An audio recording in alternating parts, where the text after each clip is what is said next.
guys, and welcome back to my channel. So we're gonna give natural lighting another try today because I think the sun is gonna stay behind the clouds, but if the lighting starts changing or goes in and out, then we'll switch. But today's video is gonna be another what's new at the drugstore, and in these videos, if you're new here, I test products over the course of a week, and then I give you guys a roundup and all my thoughts after having tested them for a while. These videos are not first impressions, they're more like reviews. So if you like this style of video, definitely give it a thumbs up and don't forget to subscribe while you're here, and let's go ahead and get right into all the new launches this month. All right, the first product that launched is this Maybelline Fit Me Tinted Moisturizer. This product retails for $9.99 and it claims to provide natural coverage and shine-free 12-hour hydration, enhancing skin without hiding it, blurring pores, and concealing imperfections. And it's created with 76% natural origin ingredients with aloe. It's a very specific number. And this comes in 14 shades. I got the shade 220. The first thing that I'll say about this is when I opened it up and put it on the back of my hand, I was like, oh, this shade's a little bit too light for me. And then as I was applying it and it was setting, it darkened 2 or 3 shades. This oxidizes significantly, so keep that in mind when you're picking out whatever shade you want in this. The shade that it looks like in the tube is not the shade that it is. You can see kind of against my face, it's much darker once applied. The first time that I applied this, I applied it with a sponge, and I found that as I was like pouncing it on my skin, it was disrupting the product. So I would do a layer on my skin, and if I went back over that same spot with a sponge, there would be little sponge marks. And this is a sponge that I've used many times, so I know it's not the applicator. I just feel like a sponge is not the best way to apply this product, maybe because it's so moisturizing. When applied with a brush, I definitely had a lot better luck. I like the way that it looks right when I first put it on. It looks really hydrating, it looks really nice. The problem starts about 2 hours into wearing this product. It starts to kind of break down. I noticed right here on my cheek really fast that my makeup was kind of separating, and it could be, you know, I could have leaned up against my hand or done something, but I wasn't wearing a mask, I wasn't doing anything crazy that I don't normally do with foundation on, and it really easily rubbed off. So this was the last product to come for this video, so I've only used it 3 times. So I'm going to continue to try it and let you guys know if my opinion changes, but as of right now, it's not my favorite. I would say, like I told you guys on Instagram, I'm a lot more impressed by like my first impression of the L'Oreal Skin Paradise Tinted Moisturizer than I am this one. So if you're looking for a similar product, I would say that one has better staying power, and just overall I think is a better formula than this one. Alright, next up, I picked up a few things from the Wet n Wild SpongeBob collection, and I didn't pick up the whole collection because not everything looked appealing to me. I picked out a few things that I was really interested in, and the first was this Nautical Nonsense eyeshadow palette. This retails for $14, and I think they did a really good job of kind of capturing the SpongeBob essence in this palette with the color selection. It also has 3 different formulas. You've got true glitters, you've got shimmers, and then you have matte shades. And I definitely have mixed feelings on this palette. So let's start with the good stuff. Number 1, I love when palettes have these 2 shades. It's such a winner for me when palettes have these 2 shades. A shade to set your whole lid before you go in, and then a neutral transition color. I know people have different opinions on that. Like, I have those 2 shades in 100 other eyeshadow palettes. It's a waste of those 2 spots in a palette, but for me personally, I like for every single palette I own to be cohesive all on its own, and I don't need to be reaching for other palettes in order to make an eyeshadow look. I also want to keep in mind for these reviews, for those of you that don't have 20 eyeshadow palettes and can just reach into other palettes for shades you need, and maybe are looking for this palette to cover everything for you. So anyway, that's my TED Talk on these 2. The matte shades do have some fallout, but overall, I think they're nice. They're pigmented, they blended easily. I don't have a whole lot of complaints there. Then these glitter shades have very minimal fallout. There is some, but very minimal fallout. They stick right onto the eye without needing to use any sort of a glue, and they last all day long. Like, I put this on the first day that I used it at like 8 a.m. and when I went to wash my makeup off at 8 p.m. the glitter looked like I had just applied it, so really impressed with that. However, the shimmer shades in here I think leave a little bit to be desired. I don't know if you guys remember me talking about the e.l.f. Chipotle shimmers in that palette, but they feel like butter. I think that's what I said, that's how I described them. They feel really soft and buttery, and when you put your finger in there, it just effortlessly picks up the product and deposits it onto your eye. I don't know a better word for the shimmer shades in here other than they feel rough. Like when you are rubbing your finger in there, they feel dry, they feel rough, And you can, if you really work with them, apply them with your finger. It's not like you can just pat it on with a brush or pat it on with your finger. You almost have to like push and then rub the eyeshadow off of your finger onto your eye. Definitely not the easiest formula that I've worked with, even from Wet n Wild. I'd say that was probably the disappointment in this palette, was the shimmer shades. But I do think it's a fun palette. There's a lot of really cool looks you can do with it. You can stay pretty neutral, or you can go really colorful with a palette like this. So I'll definitely reach for it again. But like I said, mattes and glitters, thumbs up. Shimmers, not so much. And then I also picked up this little SpongeBob sponge. There's other ones. The Patrick sponge kind of looks like a traditional beauty blender. The shape of it is just a traditional sponge. So I picked this one up because I thought it was unique and I wanted to see maybe if I could use it in some way.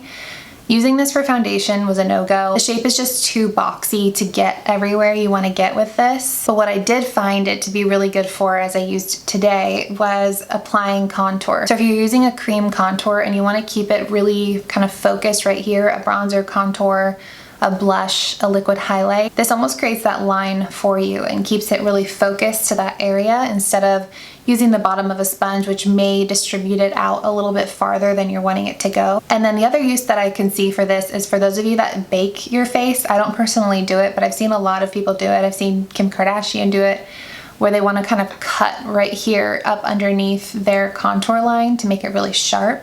I think this would be a really good tool for that, because you could just create that line perfectly with the lines on this sponge. I think it's really cute concept. It's got SpongeBob on it. I like that they tried something different with the shape of the sponge. And like I said, I don't see myself using this for foundation or concealer, but I definitely think there's a use for it. They also came out with the flat Kabuki brush with SpongeBob on it, and then this one, which is the one that I bought.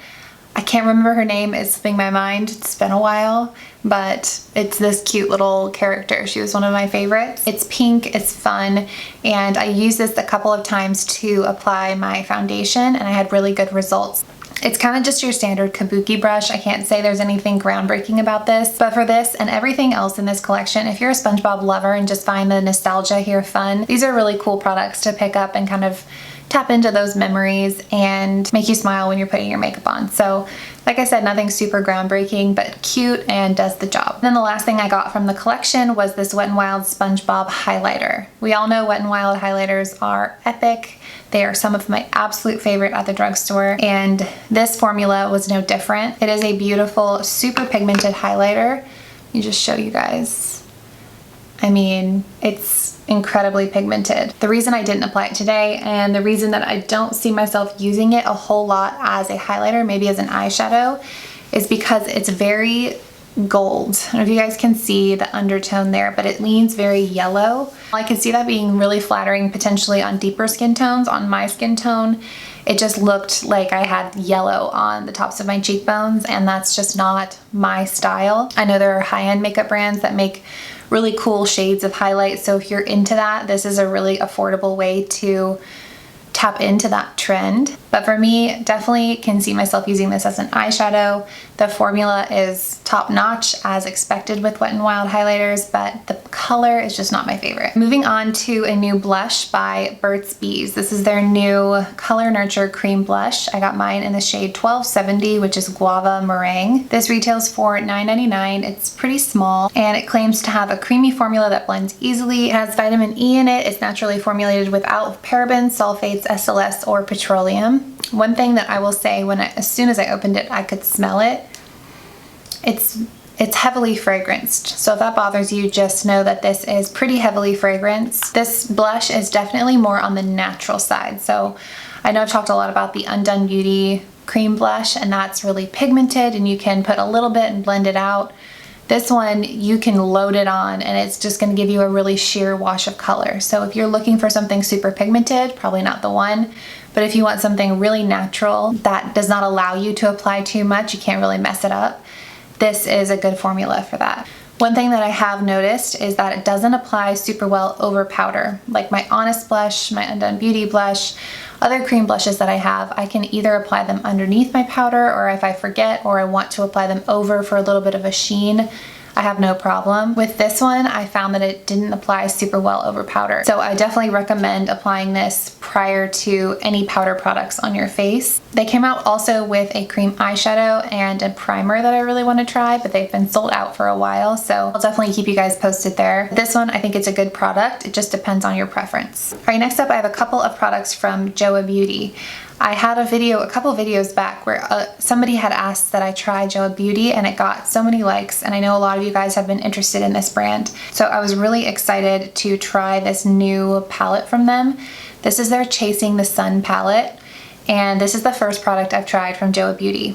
It has a massive mirror in here, and then it has eyeshadows, a highlighter, and then 2 bronzers. Let me just tell you that if this palette is indicative of the quality of Joah Beauty products, I want them all. Didn't use these eyeshadows today because I was using the Wet n Wild ones, but I have used them several times in preparation for this video. There's not that kind of all over setting color, but there is this really soft transition color, and then you've got 3 shimmers and then a deeper matte shade. And the looks you can create with this are very summery, sunsetty colors. But for me, the highlight of this palette is the highlighter and the 2 bronzers. There's a lighter bronzer and a darker bronzer. This one's more neutral, whereas this one's got a little bit more red in it. This one works the best for my skin tone, and then I can use this as another transition crease shade. If you have really fair skin, I think it would be reversed. So you'd use this as your bronzer and then this as potentially a transition color or an eyeshadow. The highlighter is stunning. It is so pretty. It feels really high quality, and it is $19.99, so you're paying a pretty penny for this palette, but it's heavy, it's got this nice big mirror, and the quality of the products that you're getting in here are 100%. So hugely impressed by this. I now understand why you guys have been pushing me to try Joah Beauty, because love this. It is only available, I think, on their website right now, so I don't think you'll see these yet in CVS, but hopefully they will roll out soon. They also released some new lip glosses, and today I have the shade Milky Way Bee, and it is totally me. If you've been following me for a while, this is like my vibe. It's kind of like a browny shimmery color, and this is the only one with shimmer running through it. The other 2 have no shimmer, so if you prefer a gloss without any shimmer, even though this is minimal, it's not like a glittery gloss, but if you prefer one without any shimmer, this Glazed Bee one is a really pretty like pinky mauvey gloss. And then Sunbum is more of like that brownie tone without the shimmer. So 3 beautiful shade options.